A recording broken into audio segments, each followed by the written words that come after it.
Hey, so it was my dad who told me about the generation game because he was a proper man and waited outside. Cool, let's go. So yeah, there's a big problem in the world at the moment, and it's Justin Bieber.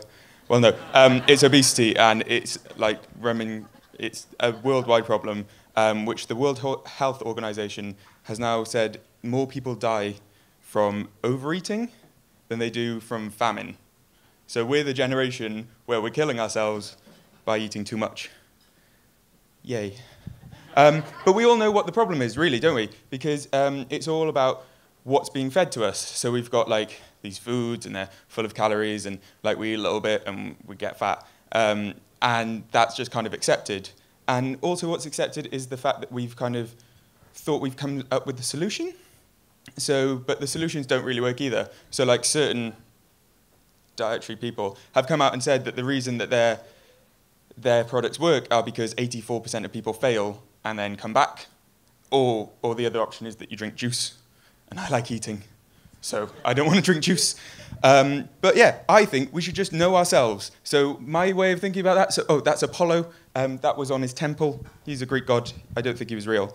But yeah, so if you understand what's happening in your body, so we'll go back to evolution. So Darwin. Darwin's a great dude because he came up with the theory of evolution. Well, he was one of the ones. But yeah, if we can understand how our traits are passed down from generation to generation, we can kind of understand how, through the history of our evolution, which is really long, how we've ended up being a population where we're killing ourselves. So yeah, we started off as single-cell organisms, and we used to just need to have enough energy to keep ourselves going, and then we'd reproduce, but we'd do it by splitting ourselves in two, called asexual reproduction. It wasn't fun. But then we became humans, and we found better ways to do reproduction and food we ate. But we've had a very long time, and we've had lots of selection pressures which have been killing us off between like the ape and the man, but now we don't have them, and now we only have this kind of selection pressure.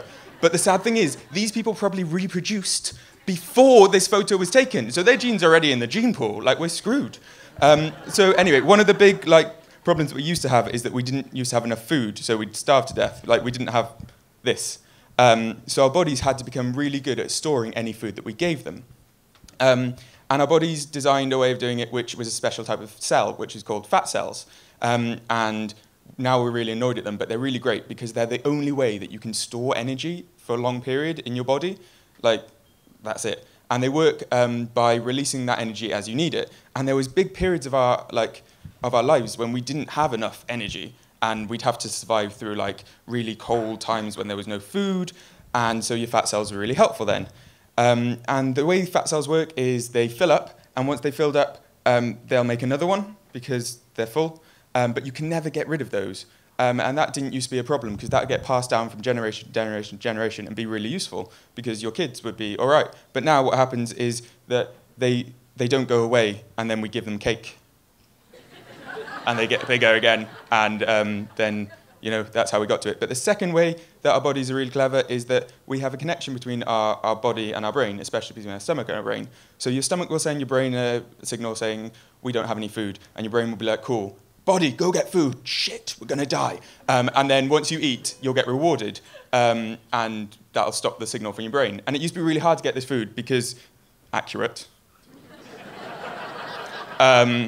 it used to be really big, so you couldn't feed yourself so much. But now it's really easy to get this kind of signal back. So we've broken this cycle where your brain never stops telling you that you're hungry because the bit that says I'm full now doesn't happen. It's because burgers. And you can eat them anytime you want. And we've broken the cycle. So in the terms of human evolution, the blue bit is when we used to hunt and gather. And we don't do that anymore. And then there used to be agriculture. And now there's a very small red line, and that's the bit which we're in now, which is really not great, where we're eating so much. And I totally understand that eating has totally changed. We sit around and we enjoy it, and the food's rich and it's really great. But we should be thinking about how it's affecting our body so we can understand how we can affect this global kind of disaster which is coming. And do we want to be remembered in the history books or whatever Wikipedia becomes as the generation that was killing itself by eating too much cake? I don't think so. So let's just remember what Darwin said. He said a lot of stuff, but he said he didn't say this. But you are what you eat. Thank you.